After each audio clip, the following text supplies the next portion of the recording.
ವೀಕ್ಷಕರೇ, Patil news alert ಸುದ್ದಿಗೆ ಸ್ವಾಗತ ಸುಸ್ವಾಗತ. ಕಾಶ್ಮೀರದಲ್ಲಿನ ಉಗ್ರರ ಅಟ್ಟಹಾಸಕ್ಕೆ ಕೇಂದ್ರ ಉಗ್ರವಾದ ಶಿಕ್ಷೆ ನೀಡಲಿ. ಕೆ ವಿರೂಪಾಕ್ಷಪ್ಪ.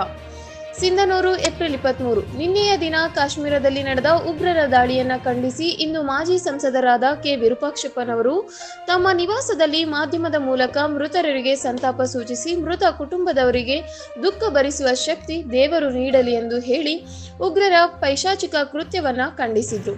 ಕೂಡಲೇ ಉಗ್ರರ ದಮನಕ್ಕೆ ಕೇಂದ್ರ ಸರ್ಕಾರಕ್ಕೆ ಒತ್ತಾಯಿಸಿದ್ರು. ಕಾಶ್ಮೀರದಲ್ಲಿ ನಡೆದ ಉಗ್ರರ ಕೃತ್ಯವನ್ನ ಉಗ್ರವಾಗಿ ನಾನು ಖಂಡಿಸುತ್ತೇನೆ. ಮನುಷ್ಯತ್ವ ಇರುವ ವ್ಯಕ್ತಿ ಇಂತಹ ಕಾರ್ಯ ಮಾಡುವುದಿಲ್ಲ. ಧರ್ಮದ ಹೆಸರಿನಲ್ಲಿ, ಜಾತಿಯ ಹೆಸರಿನಲ್ಲಿ ಈ ರೀತಿಯ ಕಗ್ಗೊಲೆ ಮಾಡುವುದು ಅಕ್ಷಮ್ಯ ಅಪರಾಧವಾಗಿದೆ. ಕೇಂದ್ರ ಸರ್ಕಾರ ಯಾವತ್ತೂ ಇವರನ್ನ ಕ್ಷಮಿಸಬಾರದು ಎಂದು ಒತ್ತಾಯಿಸಿದರು. ಮೃತ ಕುಟುಂಬಕ್ಕೆ ಶಾಂತಿ ಸಿಗಲಿ ಎಂದು ದೇವರಲ್ಲಿ ಪ್ರಾರ್ಥನೆ ಮಾಡುತ್ತೇನೆ.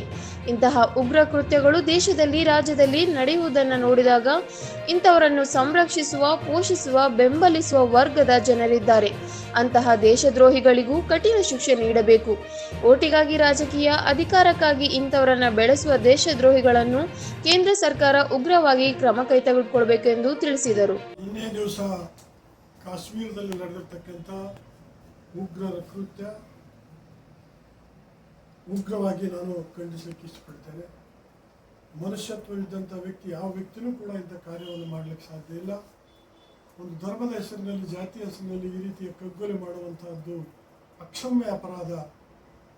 ಕೇಂದ್ರ ಸರ್ಕಾರ ಇವರನ್ನು ಯಾವತ್ತಿಗೂ ಕೂಡ ಕ್ಷಮಿಸಬಾರದು ಅಂತೇಳಿ ನಾನು ಈ ಸಂದರ್ಭದಲ್ಲಿ ಕೇಂದ್ರ ಸರ್ಕಾರಕ್ಕೆ ಒತ್ತಾಯವನ್ನು ಮಾಡ್ತೇನೆ.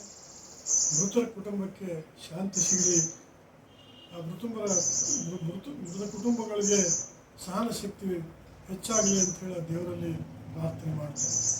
ಇವತ್ತು ಈ ಒಂದು ಉಗ್ರ ಕೃತ್ಯಗಳು ನಮ್ಮ ದೇಶದಲ್ಲಿ, ನಮ್ಮ ರಾಜ್ಯದಲ್ಲಿ ನಡೆಯುವಂತಹದ್ದನ್ನು ನಾವು ನೋಡಿದಾಗ ಇವರನ್ನು ಸಂರಕ್ಷಿಸುವ, ಇವರನ್ನು ಬೆಂಬಲಿಸುವ ಏನು ವರ್ಗದ ಜನ ಇದ್ದಾರೆ, ದೇಶದ್ರೋಹಿಗಳು, ಆ ದೇಶದ್ರೋಹಿಗಳು ಕೂಡ ಸರಿಯಾದ ಪಾಠ ಕಲಿಸುವಂತಹದ್ದು ಆಗಬೇಕು ಅಂತೇಳಿ ಕೂಡ ನಾನು ಒತ್ತಾಯ ಮಾಡ್ತೇನೆ.